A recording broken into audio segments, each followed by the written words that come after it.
40% of additional income is consumed. Hello friends, मैं हूं जगदीप पासवान उर्फ आपके अपने जग्गू भैया और एक बार फिर से स्वागत है आप सभी का अपना YouTube channel echo with Jaggu में। तो होपफुली बच्चों आप लोग बहुत ही ज्यादा अच्छे होंगे, मस्त होंगे, एकदम जबरदस्त होंगे। तो लास्ट क्लास बच्चों हम लोगों ने एग्रीगेट डिमांड और एग्रीगेट सप्लाई का सारा फॉर्मूला अच्छे से समझ लिया था। अगर आपने वो वीडियो मिस कर दिया है तो आप आई बटन पे क्लिक करके उसको देख सकते हो और समझ सकते हैं, क्योंकि जब तक आपको फॉर्मूला अच्छे से समझ में नहीं आएगा, अच्छे से याद नहीं रहेगा, उससे रिलेटेड एक भी न्यूमेरिकल आपसे बनने वाला नहीं है। तो आज का वीडियो बहुत ही ज्यादा इंपॉर्टेंट होने वाला है, क्योंकि हम लोग जो भी फॉर्मूला समझे थे उससे रिलेटेड सारा आज न्यूमेरिकल्स इस वीडियो में करने वाले हैं। तो जल्दी से हम लोग स्टार्ट करते हैं आज का इंपॉर्टेंट क्लास। कहीं भी आप मत जाइएगा, एकदम बने रहेगा इस वीडियो में। चलिए शुरू करते हैं। तो सबसे पहला जो क्वेश्चन आपको एग्जाम में दिख सकता है वो है आपका फंक्शन से रिलेटेड, यानी कि क्या होगा, किस तरह से कंजप्शन का वैल्यू दे दिया अलजेब्रिक फॉर्म में। आप लोग पढ़े थे ना, कंजप्शन का फॉर्मूला क्या था अलजेब्रिक फॉर्म में, सी bar plus small C into Y. ठीक है, अब सी बार हमारा क्या था, ऑटोनोमस कंजप्शन, स्मॉल सी क्या था, एमपीसी, और वाई का मतलब इनकम। तो क्या किया है, इसी फॉर्मूला को इस फॉर्म में दे दिया, यानी 50 क्या हो जाएगा ऑटोनोमस कंजप्शन, 0.2 क्या हो जाएगा हमारा एमपीसी। ठीक है, तो कंजप्शन का वैल्यू दे दिया है, बोला है सेविंग फंक्शन निकालने।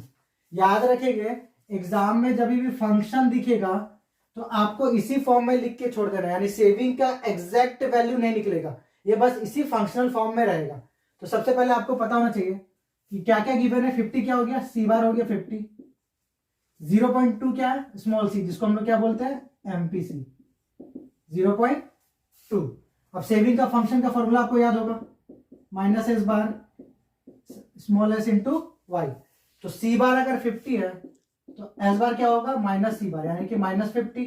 बताए थे ना कि जितना सी बार होता है उतना ही एस बार होता है, सी बार बस प्लस में होगा और एस बार क्या हो जाएगा माइनस में, यानी ऑटोनोमस सेविंग कितना आ गया -50। एमपीसी अगर 0.2 है तो एमपीएस यानी स्मॉल एस कितना हो जाएगा 1 माइनस एमपीसी, यानी 1 माइनस 0.2 कितना हो गया 0.8। सारा कुछ मिल गया, बस वैल्यू पुट कर देना, -50 प्लस 0.8, और फंक्शन बोलेगा तो y को y रहने देंगे, यानी आपका फाइनल आंसर क्या हो जाएगा s equals to -50 plus 0.8 y। ठीक है, यानी अगर सेविंग का फंक्शन दिया है तो कंजप्शन निकल जाएगा, और कंजप्शन का फंक्शन दिया है तो सेविंग निकल जाएगा। क्लियर है यहाँ तक। सेकेंड जो क्वेश्चन है वो आ सकता है परसेंटेज वाला, यानी परसेंटेज बेस्ड क्वेश्चन।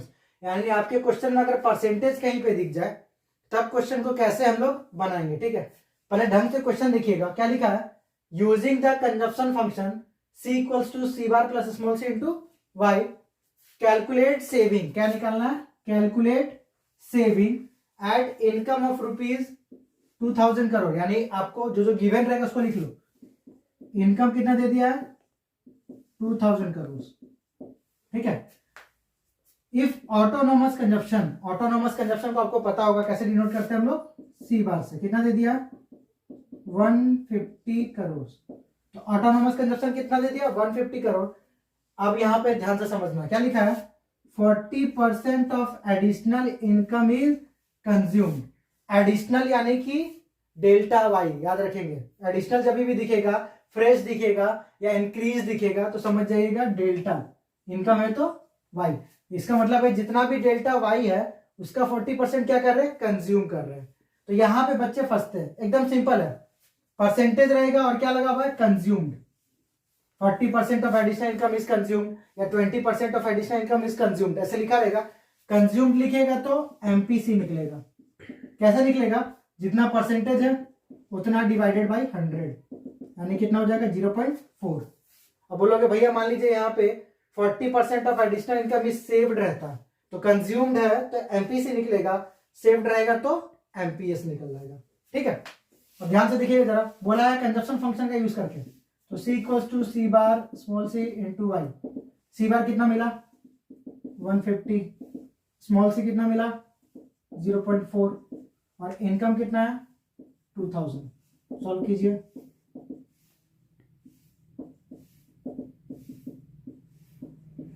कितना आ गया 900 करोड़। क्या मिल गया कंजप्शन, क्या मिल गया कंजप्शन। अब आपको पता है कि सेविंग इक्वल्स टू होता है वाई माइनस सी, तो वाई आपका था 2000 और ये आपका 950 यानी कितना हो जाएगा 1050। तो आपको परसेंटेज वाला क्वेश्चन समझ में आ गया कि जब भी दिया रहेगा कि 40% of additional income is consumed है तो एमपीसी, सेव्ड रहेगा तो एमपीएस। अगर कंज्यूम्ड रहेगा तो क्या निकलेगा एमपीसी, और अगर सेव्ड रहेगा तो क्या निकलेगा एमपीएस। निकालने का तरीका क्या है, जितना भी परसेंटेज गिवन रहेगा उतना को 100 से आप डिवाइड कर लोगे, ठीक है। उसके बाद नेक्स्ट जो क्वेश्चन है वो आ सकता है ब्रेक इवन पॉइंट से रिलेटेड, बीईपी बेस्ड क्वेश्चन। यानी क्वेश्चन में क्या रहेगा, ब्रेक इवन पॉइंट नाम का वर्ड आपको दिख जाएगा या break even level of income निकालने बोलेगा। तो जहां पे भी ब्रेक इवन पॉइंट दिखेगा तो वो क्वेश्चन पे आपको डरना नहीं है, बहुत आसानी से बन जाएगा। देखिए क्वेश्चन क्या दिया हुआ है, सेविंग फंक्शन दे दिया -120 प्लस 0.4 वाई, और क्या बोला है, calculate break even level of income. तो उससे पहले कि आप ये इनकम निकालो आपको पता होना चाहिए कि at break even point y equals to C and s equals to 0 होता है। ये आपको याद रखना इंपॉर्टेंट है कि ब्रेक इवन पॉइंट पे क्या होता है, इनकम और कंजप्शन बराबर होता है और सेविंग का वैल्यू कितना हो जाता है 0। तो जब भी बीईपी से रिलेटेड क्वेश्चन आएगा सबसे पहले आप ये लिख लोगे कि at BEP y equals to C and s equals to 0। तो सेविंग का वैल्यू हम लोगों को कितना मिल गया 0, बाकी सेविंग का फंक्शन दिया हुआ है तो उसको एज इट इज उतार दीजिए, -120 प्लस 0.4 वाई। अब s के जगह पे कितना पुट कर दोगे 0, क्योंकि आप ऊपर में पहले ही दिखा चुके हो कि ब्रेक इवन वाला सिचुएशन है जहां पे सेविंग का वैल्यू कितना है 0, यानी कितना हो जाएगा 0 इक्वल्स टू -120 प्लस 0.4 वाई। ये -120 इधर आके क्या हो जाएगा +120, ठीक है।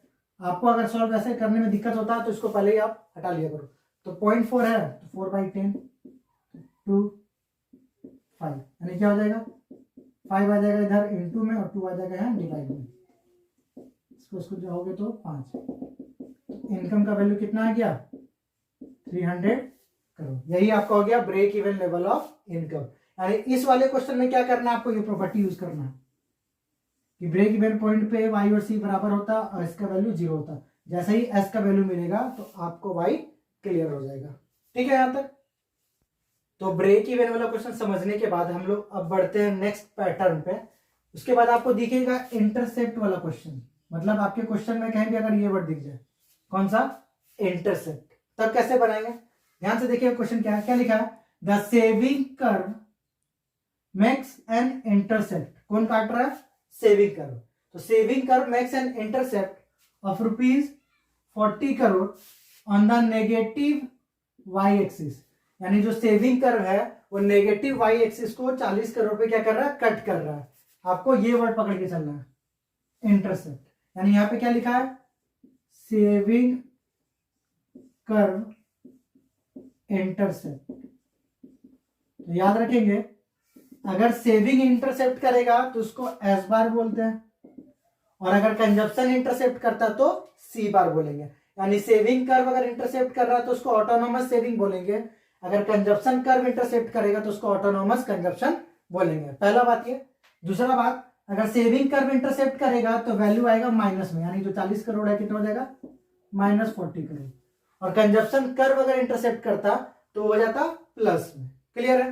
अब आगे देखिए, इफ कंज्यूमर्स स्पेंड करने का मतलब खर्च करना, ठीक है।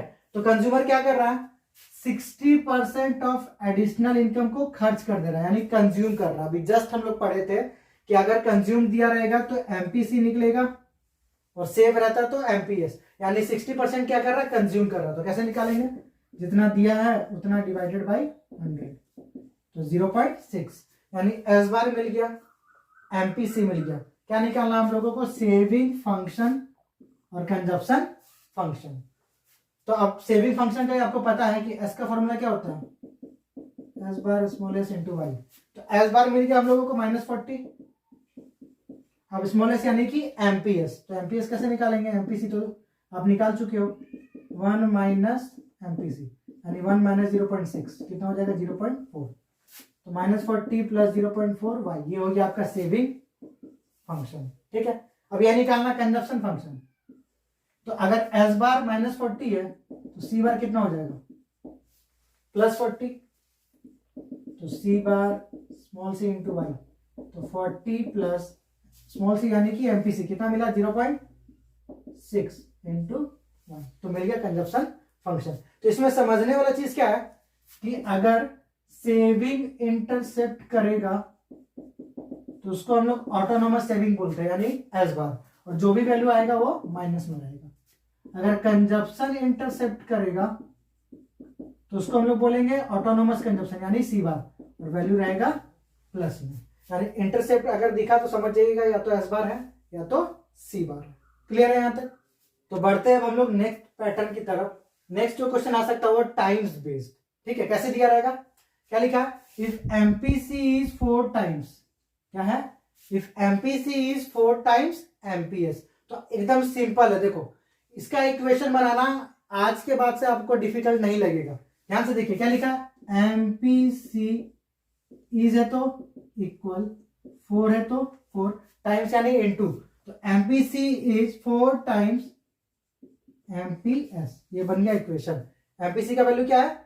4 टाइम्स एमपीएस। ठीक है, यानी जो एमपीसी है वो एमपीएस का 4 गुना है। क्लियर? फिर क्या लिखा? Consumption at 0 level of income. Income कितना है? 0 लेवल ऑफ इनकम पे कंजप्शन का वैल्यू है 70। आपको पता होगा कि 0 लेवल ऑफ इनकम पे कंजप्शन का जो भी वैल्यू रहता है उसी को क्या बोलते थे? Autonomous consumption. अगर आपको ऑटोनोमस कंजप्शन का डेफिनेशन याद होगा तो ये लाइन समझ में आ जाएगा। क्या था autonomous consumption? Minimum level of consumption when income is 0। तो वही लिखा है कि जब आपका इनकम 0 है तब आपका कंजप्शन कितना है? 70। यानी इसको क्या बोलेंगे? ऑटोनोमस कंजप्शन, जिसको कैसे डिनोट करते हैं? सी बार से। अब ध्यान से देखिएगा क्या बोला है? कंजप्शन फंक्शन निकालने के लिए। तो आपको एमपीसी का फॉर्मूला मालूम है ना, 1 माइनस एमपीएस। अब इस एमपीसी के जगह पे 4 एमपीएस लिख सकते हैं हम लोग, क्योंकि इक्वेशन जस्ट मिला है। एमपीसी का वैल्यू कितना? 4 एमपीएस। तो एमपीसी ना लिख के क्या लिख दिए? 4 एमपीएस। क्यों लिखे? क्योंकि एमपीसी इक्वल्स टू क्या है? 4 एमपीएस। अब ये माइनस एमपीएस था, इधर आ जाएगा तो क्या हो जाएगा फिर? Plus MPS. 4 एमपीएस में एक और एमपीएस जोड़ दिए तो कितना हो गया? 5 एमपीएस। यानी एमपीएस है, अब ये 5 इंटू में उधर जाके क्या हो जाएगा? डिवाइड, तो 1/5 यानी कितना हो जाएगा? 0.2। तो एमपीएस मिला है 0.2। आपको कंजप्शन फंक्शन में क्या चाहिए? एमपीसी चाहिए। तो एमपीसी क्या बोला था? 4 टाइम्स, तो 4 इंटू 0.2 यानी 0.8। तो एमपीसी मिल गया 0.8। अब कंजप्शन फंक्शन का फॉर्मूला लिख लीजिए, सी बार सी इंटू वाई। तो सी बार मिला है 70, ये अभी निकाले हो 0.8, और फंक्शन बोलेगा तो वाई को वाई रहने देंगे। ये हो गया आपका आंसर। यानी जब भी ये टाइम्स वाला क्वेश्चन दिया रहेगा इस तरह से इक्वेशन बना करके इसमें से या तो एमपीसी का वैल्यू निकाल लो या तो एमपीएस का वैल्यू निकाल लो, आपसे क्वेश्चन आराम से बन जाएगा। ठीक है, यहां तक। तो बढ़ते हैं अगले पैटर्न ऑफ क्वेश्चन की तरफ, जो कि है रेशियो बेस्ड। मतलब अगर क्वेश्चन में कहीं आपका जो भी वैल्यू रेशियो के टर्म में दिखेगा तब कैसे बनाएंगे? ध्यान से देखिएगा क्या लिखा है?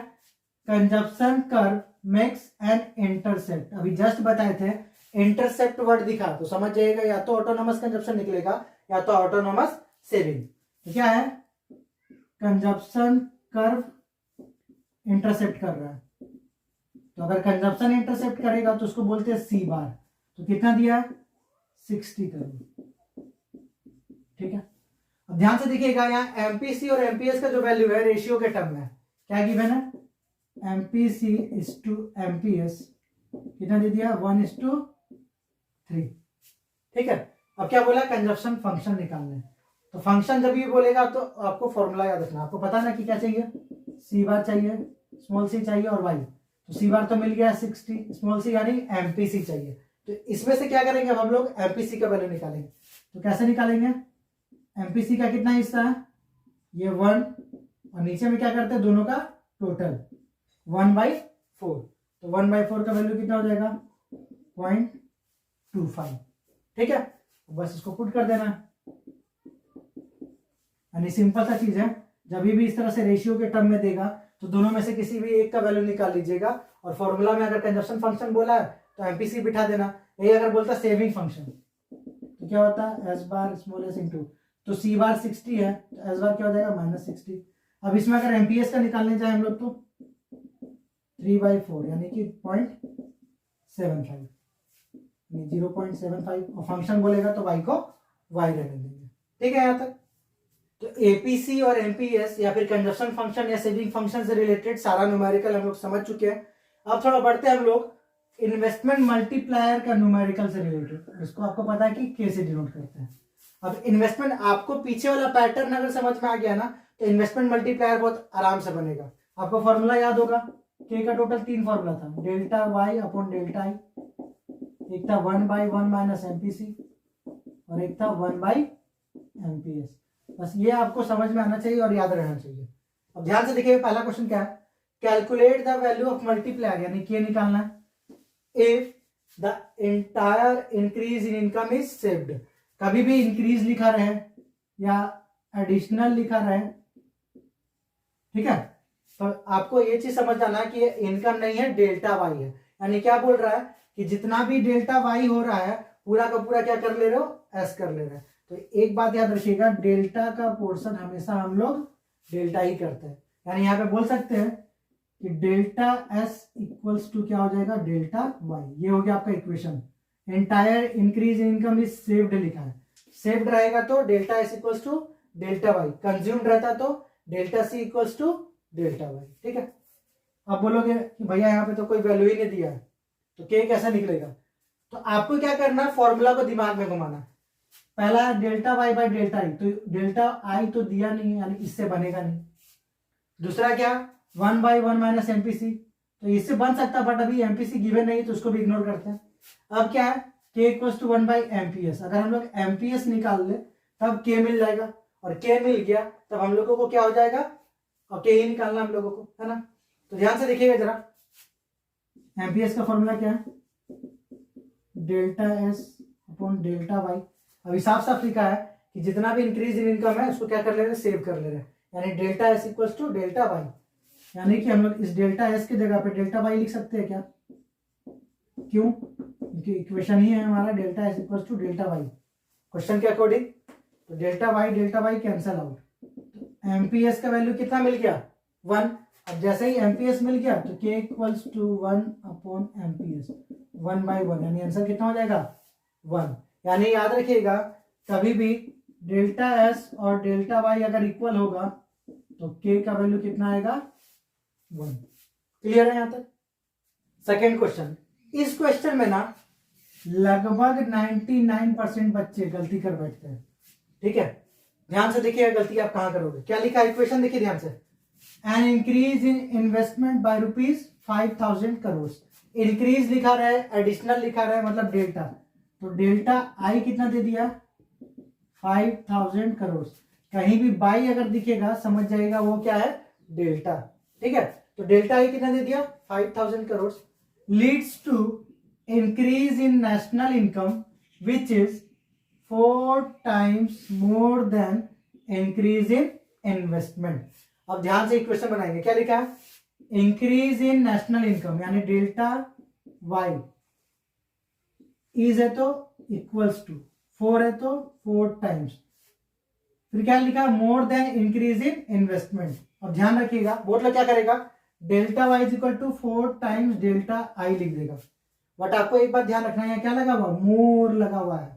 क्या लगा हुआ है, मोर। यानी इक्वेशन क्या हो जाएगा, delta Y equals to 4 delta I, मोर लगेगा तो प्लस डेल्टा आई। अगर ये सिर्फ ऐसे रहता which is 4 times increase in investment, तब इक्वेशन हो जाता delta Y equals to 4 delta I, but यहाँ क्या लग गया, मोर लग गया, तो 4 delta I plus delta I यानी कि 5 डेल्टा आई। और डेल्टा आई का वैल्यू आपको पता है, तो 5 into 5,000 यानी कितना हो जाएगा, 25,000 करोड़। तो डेल्टा वाई मिल गया 25,000 करोड़, डेल्टा आई मिल गया 5,000 करोड़। कभी भी डेल्टा वाई और डेल्टा आई क्वेश्चन में दिखे तो समझ जाना के निकलेगा। तो कैसे निकलेगा, delta Y by delta I, तो 25,000 बाई 5,000 सॉल्व करोगे तो के का वैल्यू कितना आया, 5। बट हम लोगों को निकालना क्या है, एमपीएस। तो एमपीएस के फॉर्मूले में आता है ना, के इक्वल्स टू 1/एमपीएस, तो ये हो जाएगा 5 1/एमपीएस। ये भाई साहब चल जाएंगे यहाँ पे और ये आ जाएंगे नीचे, तो MPS equals to 1/5 that is 0.2 आपका हो गया आंसर। क्लियर है, तो इस पे आपको ध्यान रखना, अगर मोर लगा रहता तो डेल्टा एक और ऐड होगा, अगर नहीं लगा रहेगा तो सिर्फ उतने तक हो जाएगा। क्लियर है यहाँ तक। इन्वेस्टमेंट मल्टीप्लायर का क्वेश्चन समझने के बाद अब हम लोग लास्ट पैटर्न ऑफ क्वेश्चन पे पहुंचे हैं जो कि इक्विलिब्रियम वाला। यानी आपके क्वेश्चन में अगर इक्विलिब्रियम वर्ड दिखा तब कैसे क्वेश्चन सॉल्व करना है। देखिए क्या दिया हुआ है, एस का वैल्यू दे दिया फंक्शन के रूप में -40 प्लस 0.25 वाई। फिर क्या लिखा, if plan investments are ₹100 crore, यानी आई का वैल्यू दे दिया है 100 करोड़। ध्यान से देखिएगा क्या लिखा है, then determine equilibrium level of income. Income और इक्विलिब्रियम लेवल ऑफ इनकम दोनों अलग होता है। अब ये इक्विलिब्रियम क्या चीज है, ये दो सिचुएशन होता है। अगर एग्रीगेट सप्लाई और एग्रीगेट डिमांड इक्वल हो जाए तो इसी को बोलते हैं, इसी सिचुएशन का नाम है इक्विलिब्रियम। अब एएस को हम लोग क्या लिखते हैं, सी प्लस एस। एडी को क्या लिखते हैं, सी प्लस आई। ठीक है, तो सी सी कैंसिल आउट हो जाएगा तो क्या हो जाएगा, एस इक्वल्स टू आई। यानी कि इक्विलिब्रियम का दो अप्रोच है, एक है एएस इक्वल्स टू एडी, आप इसको ऐसे भी लिख सकते हो, एग्रीगेट सप्लाई को इनकम बोलते हैं हम लोग, है ना, फॉर्मूला में समझे थे, और एडी को क्या बोलते हैं, सी प्लस आई। तो ये दोनों सेम है, एएस इक्वल्स टू एडी या फिर Y equals to C plus I. और दूसरा अप्रोच क्या है, एस इक्वल्स टू आई। ये दोनों सिचुएशन का नाम है इक्विलिब्रियम। तो कहीं भी अगर इक्विलिब्रियम वर्ड दिखेगा तब क्वेश्चन कैसे बनाना, ध्यान से दिखेगा। इनकम दे दिया और सेविंग का वैल्यू दे दिया है -40 प्लस 0.25 वाई, और बोला है इक्विलिब्रियम लेवल ऑफ इनकम निकालना है। तो आपको पहले प्रॉपर्टी लिखना पड़ेगा ऐसे, at equilibrium S equals to I. Equilibrium पे क्या होता है, सिर्फ इक्विलिब्रियम पे ही होगा, बाकी अनदर सिचुएशन में नहीं। तो इक्विलिब्रियम के टाइम पे सेविंग है जो इन्वेस्टमेंट के बराबर हो जाता है। देयरफॉर अगर इन्वेस्टमेंट 100 है तो सेविंग भी कितना मिल गया हम लोगों को, 100 करोड़। अब एस का वैल्यू मिल गया, बस यहाँ पुट कर देना, एस इक्वल्स टू कितना था, -40 प्लस 0.25 वाई। एस के जगह पे 100 -40, इसको यहीं पे सोल्व कर लो अगर आपसे नहीं हो पाता तो 1/4 इधर वाई। तो -40 इधर आके क्या हो जाएगा प्लस, तो 100 प्लस 40 कितना हो गया 140, ये 4 डिवाइड में इधर जाके इंटू, तो कितना हो जाएगा 560। यानी इक्विलिब्रियम लेवल ऑफ इनकम कितना निकल गया 560। यानी इक्विलिब्रियम वाला जब भी क्वेश्चन आएगा ऐसे प्रॉपर्टी आपको यूज कर देना। ठीक है, अब बोलोगे भैया मान लीजिए इसी क्वेश्चन को अगर हमको y equals to C plus I लेके बनाना है, y equals to C plus I लेके बनाना, तब कैसे बनाएंगे। देखिए सेविंग गिवन है, मान लो क्वेश्चन में इसी को पलट के सी दे दिया तो कितना हो जाएगा 40 प्लस 0.75 वाई होगा ना, 10 12 -40 तो सी बार कितना हो जाएगा 40। एमपीसी है 0.25 तो एमपीएस कितना आ जाएगा 0.75। ठीक है, सेम क्वेश्चन है, बस इसको एस नहीं दे करके सी के रूप में दे दिया, और आप चाह रहे हो कि इससे बनाए तो देखो इससे भी बन जाएगा। सेम चीज आपको प्रॉपर्टी यूज करना है, at equilibrium y equals to C plus I. ठीक है, y को y रहने दीजिए, c के जगह पे पूरा लिख सकते हैं हम लोग क्योंकि फंक्शन दिया हुआ है। तो 40 प्लस 0.75 वाई, और i कितना गिवन है 100। अब ध्यान से देखिएगा 0.75 वाई ये एक साथ है और प्लस में, तो इधर आके क्या हो जाएगा माइनस, तो y माइनस 0.75 वाई, और 40 प्लस 100 कितना हो जाएगा 140। कोई भी चीज अगर x रहता है या y रहता है इसका मतलब कितना होता है 1। तो 1 में से अगर 0.75 किया तो 0.25, साथ में क्या लगा हुआ है y, इसको यहीं पे सोल्व कर लो 4। ठीक है, देयरफॉर y इक्वल्स टू क्या हो जाएगा 140 इंटू 4, सेम आएगा। ठीक है, बट हम आपको बोलेंगे कभी भी इक्विलिब्रियम दिखे तो s इक्वल्स टू आई करके बनाइएगा, क्योंकि बहुत लोग इस वाले में गलती कर देंगे प्लस माइनस लाने में। क्लियर है यहाँ तक। तो होपफुली बच्चों आज के इस क्लास के बाद से आपका न्यूमेरिकल का सारा डाउट क्लियर हो गया होगा। अगर आपके मन में कोई भी डाउट है या कोई भी क्वेश्चन आपको क्वेरी करना है तो आप कमेंट कर सकते हैं। अगर वीडियो अच्छा लगा है तो वीडियो को लाइक करें, अपने दोस्तों में ज्यादा से ज्यादा शेयर करें। मिलेंगे आपसे अगले वीडियो में, तब तक के लिए take care, keep smiling and जय हिंद।